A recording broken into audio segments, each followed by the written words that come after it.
Sabi sa book ni Rick Warren, some people are, hindi nila alam yung purpose nila. Why?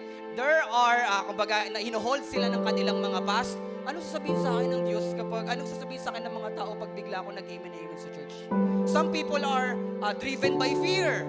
Paano? Hindi naman ako marunong magsalita. Paano kapag ganito? Some people are driven or are bounded by guilt and shame. Nakakahiya. Kung alam ng mga tao yung kasalanan ko. But I'm telling you, pag gagamitin ka ng Diyos, gagamitin ka ng Diyos.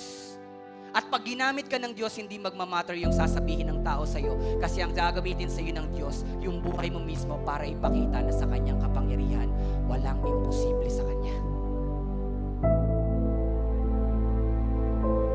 Let me remind you, the Lord is not looking for perfect or yung qualified. Hindi yung mga magagaling.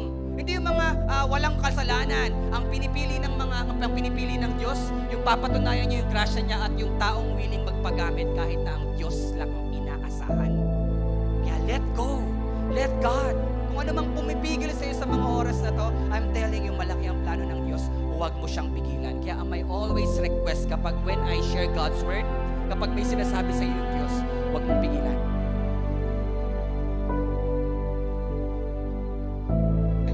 I will raise my hand because God told me na gagamitin niya ako at this night would be the start ng mas malalim niyang paggamit sa akin. Kapag ikaw mismo, kahit anong galing mo sa trabaho, anong galing mo sa school, pag na-experience mong mag-rely sa Diyos tapos bigla kang nag-rely sa sarili mo, for sure mali-mali. Tama?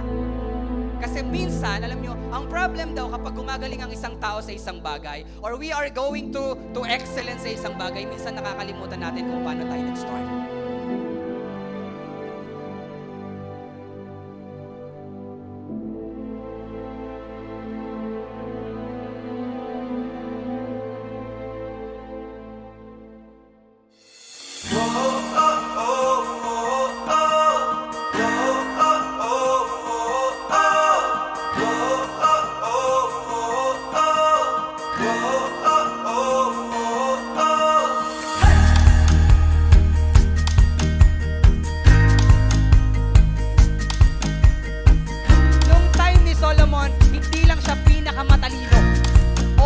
Sabi pa nila, sila yung din yung pinakamayaman na nag-exit sa buong mundo.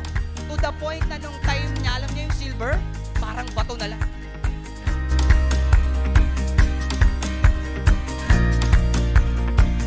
Kung ang hope mo nandito lang sa mundo na to, tinanggal mo si Lord sa picture frame, baliwala ang lahat yan.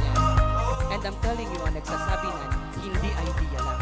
Ang nagsabi niya nung naka-experience ng lahat ng bagay na sinasana mo natin.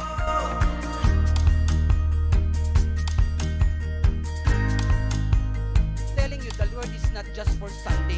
The Lord is our way of life. And let me share you some truth sa Bible para mag-steadfast yung inyong mga trust ngayon. And hopefully, magtiwala kayo. Sabi ito, bago pa lang lahat, with all your heart. All your heart means all of your being. Na sa lahat ng life mo, pinagkakatiwalaan mo ang Diyos, wala nang ito. So, basahin natin. Let go of your own direction. Let God give you His path. Sabay-sabay tayo. In all your ways,